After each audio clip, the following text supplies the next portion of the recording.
What's up, everybody? Welcome to my YouTube channel, and my name is Governor Manganyi, known as the Governor. Known here as the Governor. It's been a long time since I did any videos on the Chevening applications, and that's because I've been trying to settle. I'm finally in the UK, in Nottingham, and I started with my lectures 3 weeks ago. It's been quite hectic settling into a new city, trying to manage my finances, trying to get myself settled, meeting people, finding a church. Yeah, it's just been a lot. Last week I was in Manchester, which is very interesting. I got an opportunity to tour the Old Trafford Stadium, the Manchester United Stadium. That was quite a great experience. I really enjoyed that. But the point of this video is basically to address some of the questions that I've been getting on my inboxes, on LinkedIn, on Instagram, on Twitter.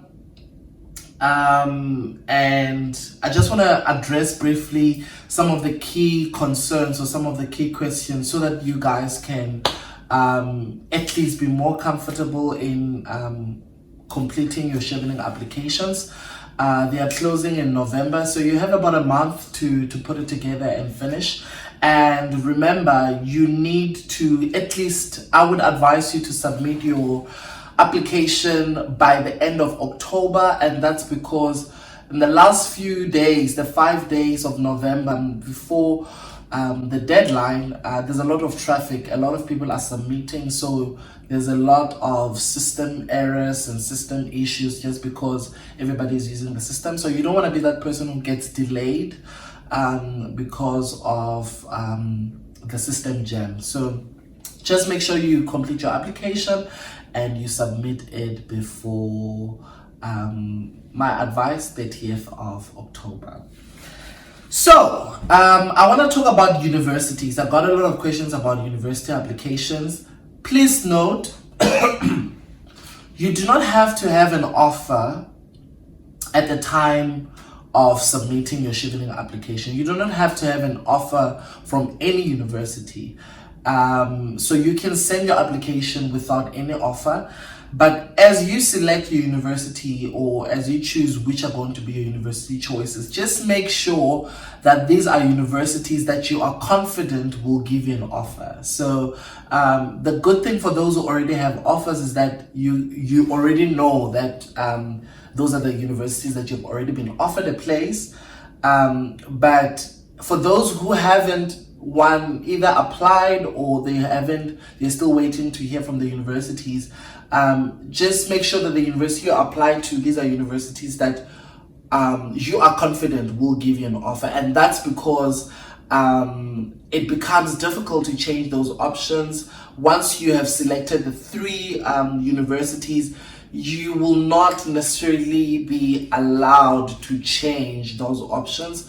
Same goes for the courses that you select. Another thing on that is that the courses that you select don't have to be the same. The 3 of them don't have to be the same, but they have to be related. So if you're going to apply for something in development, just make sure that the different institutions that you've applied to offer almost like a similar offering, because they don't want to see inconsistency. It also just makes it harder for you to motivate why you want to study that particular course if it's not the same course.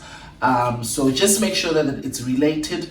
Some universities have different names for different courses. Just go into what the syllabus is, or what are the courses that are offered on, or the modules rather, that are offered on that particular course to see if they're the same.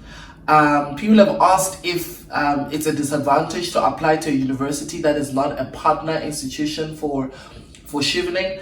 It is not a disadvantage. I think while I was doing my research, while I was applying, what can be a downside, I think, is the fact that when they do negotiations, once they've given you an offer, once Chevening has given you an offer, Universities that are partners already understand how Chevening works, and usually what happens is that the university will partner with Chevening and they will cover part of the scholarship. And that's what partnering is about. For institutions that have not partnered with Chevening, you might end up having to pay part of your tuition.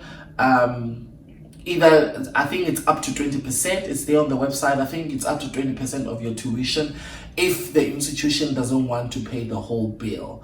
While if university are partner, the likelihood is that the university will cover 100% of your tuition fee. So that is the only downside. Otherwise, it doesn't affect whether you get the scholarship or not. Right. Someone asked me if applying to Chevening and putting your ranking, your university rankings, automatically means that you've already applied for the university. Guys, this information is really clear and available online. You have to apply to the university separately. That is a different application process. Chevening won't even give motivation for you. So you need to put a separate application. If there are essays that you need to write for the universities, you have to write those essays separately. But I found helpful in my application process is that I took my Chevening essays and I looked on some of the highlights from those essays with regards to why I wanted to study my master's, what I was busy with currently. I spoke a bit about the work that I was doing then, and then I spoke about the course and why I wanted to study that particular course. I found that I didn't necessarily have to replicate the essay writing process. I went to my Chevening essays and I just inferred from there. So I was like, okay, this is what I wrote here. So basically, since the university essays are shorter than Chevening, I just almost like did a summary of my Chevening essays and applied to the university. Also, it just makes it consistent. You just have a consistent story. Just be careful though that you don't do a Chevening essay summary and take that and use that as your submission for your personal statement for the university, because some universities are specific on what they're looking for, and that might not necessarily be the same as what Chevening has asked for. But I guarantee you it won't be too different, so you can always infer from those particular essays. So you have to do a separate application process for your universities. Chevening won't do that for you, and that is why it's very important for you to choose institutions that you think will give you an offer. And remember, it has to be an unconditional offer by the set date by Chevening. I'm not sure what date it is this year. For us, I think it was the 11th of July. So in this year, so it will be next year, 2020, around July, second week of July, you should have met all your conditions for you to take up the award. So Chevening will give you a conditional offer initially, and then you will have to provide them with whatever conditions they want you to meet, and then they can give you a final award letter. So for me, I was fortunate enough that when I applied to Nottingham, I got an unconditional offer from the get-go. Even though Chevening required my English scores, Nottingham didn't require those English scores. So by the time Chevening gave me a conditional offer in June, I had an unconditional offer from Nottingham, and I also had my English scores ready for them, because I think those are usually the two conditions that you need to meet in order for you to take up your award. So just make sure that everything is sorted. A lot of people though, in my year, didn't write their English test or exams until it was very late, and they couldn't find a date. And what happened is that when the deadline came, or the due date for them to submit the unconditional offer and the English scores came, they didn't have their English scores in possession. And another thing is that IELTS, yes, it's pronounced IELTS, IELTS, which many British universities actually accept, usually doesn't have a lot of days available. You have to book in advance. So basically what I'm trying to get to is that I'm advising you to take the IELTS just because many institutions accept IELTS. And just check what your university accepts as well. Some universities also do accept the Pearson, but Chevening does accept Pearson, but I've seen that there were individuals who went to write Pearson, which actually it's easy to book and the results actually don't even take a week. With IELTS, it takes about 14 days for your results to come back. So people usually opt for the Pearson exam, which is an easy route in terms of admin and how quick the results come back. But you find that even though Chevening accepts Pearson, you find that the university doesn't accept Pearson. It needs the IELTS scores. So just make sure that you know which English scores are required by both Chevening and the university that you're applying to. My advice is that you need to go to IELTS and book way in advance. It is a worthy investment, even though you don't know whether you're going to get the scholarship or not. I think just write it. I think it expires after 2 years, which is the disadvantage because it's very expensive. But I would advise you to go for IELTS. But otherwise, if the university accepts Pearson or any other graded English test, you can by all means go for that. Yeah, and then references, guys.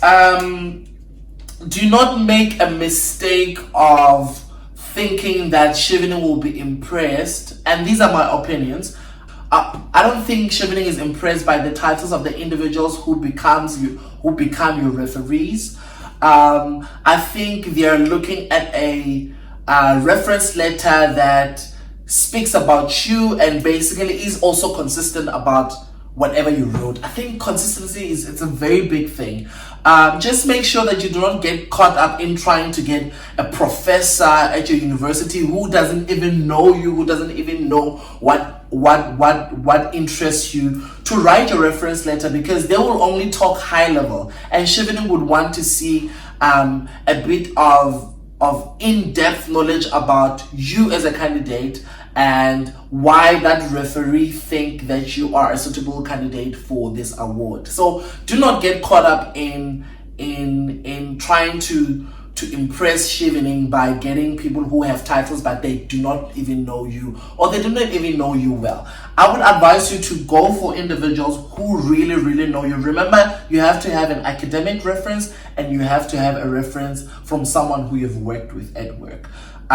So for me, I think that with work, you can go to either someone who was working with you on a project, who was senior to you, whether that project was voluntary work in the community or your formal work. I don't think that really matters as long as it's work. That reference can qualify, but that person should really know you. So do not get caught up with the titles. Another thing that I also advise, I think another thing that you need to do is that after Chevening, so remember, you do not have to submit any references until Chevening longlists you. And when it longlists you, it will basically send you an email to say, congratulations, you've been longlisted. Your referees have already received an email to now submit references. Those referees will also be sent guidelines of how they're supposed to put together the reference letter. I would advise you to sit with your referees to make sure that they understand the guidelines, because a lot of them just take a generic reference letter and submit. That will jeopardize, I think, the outcome of your application. Just make sure you sit down with them, take them through the guidelines and say, okay, these are the guidelines. I wouldn't advise for you to necessarily tell them what to write, but you can share with them why you want to go study and what your dream is, if you are to get the scholarship, so that they understand the purpose behind you applying for Chevening. So I think that is very important. Your referees should be people who know you. I had my professor from Rhodes University. Even though I changed university to Wits, I think because because I spent more time at Rhodes, I did 3 years at Rhodes and only 1 year at Vets, I thought I will use my Rhodes lecturer, who I also was his employee because I tutored some of his students, and he also mentored me for Alan Gray. So I thought, let me use someone who I've really interacted with and who understand the kind of person that I am, my passion, as far as my career is concerned, and also as an individual. And I also used a colleague who basically was my banker. He was my direct report, and because we worked together on different projects, he could speak on how I work, my work ethic, what I'm passionate about, and me as an individual. So that is another thing that is important. Lastly, proofreading. Guys, I am not going to proofread any essays, and I wish I could, because also I needed someone to proofread my essays when I was in your shoes. But I cannot do that just because I have so many requests of individuals requiring or asking me to proofread the essays for them.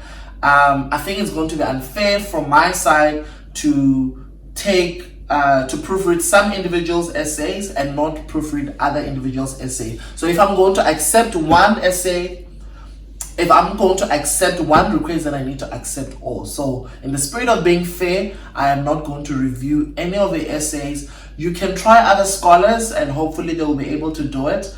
I didn't get any scholar to review my essays. I basically went to scholars when I needed help in terms of what to expect when I come to the UK, even before I was accepted, and how do I sort out accommodation, should I write a test, which test should I take, more generic stuff. As far as my essays, I had a friend that he's basically a consultant, and he does like a lot of this, he's very good in literature and does a lot of this essay reviews.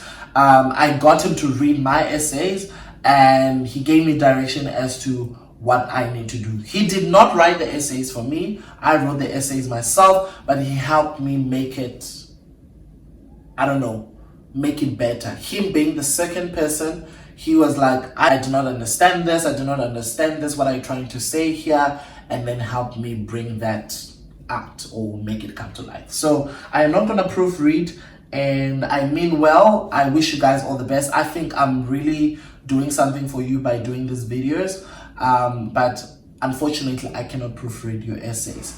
All right, that's it from me, guys. Thank you so much for tuning in. Thank you for subscribing. Please continue to subscribe. I'm going to be bringing more content on this channel, basically it's to document my journey in the UK as I complete my masters, but at the same time is to also help you as you aspire to go study abroad. Doesn't matter if you want to go to America, if you want to come here to the UK. I think we really need to help each other with information, and I'm very passionate about information dissemination, and this is what I'm doing. And I was made one of 7 social media ambassadors for Chevening for 2019-2020, meaning that I'll be working very closely with Chevening in creating content in order to document experiences of scholars in the UK in this cohort, but more than that, to also just come up with strategies to help push the Chevening brand and get more people to apply. So that is exciting for me. I'm really excited. This weekend, we are going to London to meet with the other scholars. I think it's 1,700 and something. We are all meeting at Excel in London for our orientation. It is very exciting, and I'll also be documenting that experience. So if you want to see that content, if you want to see our orientation, how being a Chevening scholar in the UK looks like, what actually exactly happens at orientation, and some of the views from other scholars, then you need to subscribe and also click on the notification bell so that you can get notifications every time I upload my videos. Thank you so much, guys, for your support, and hopefully we can grow this channel, but more than that, we can be able to share information and help each other grow. All the best, and yeah, all the the best. Cheers.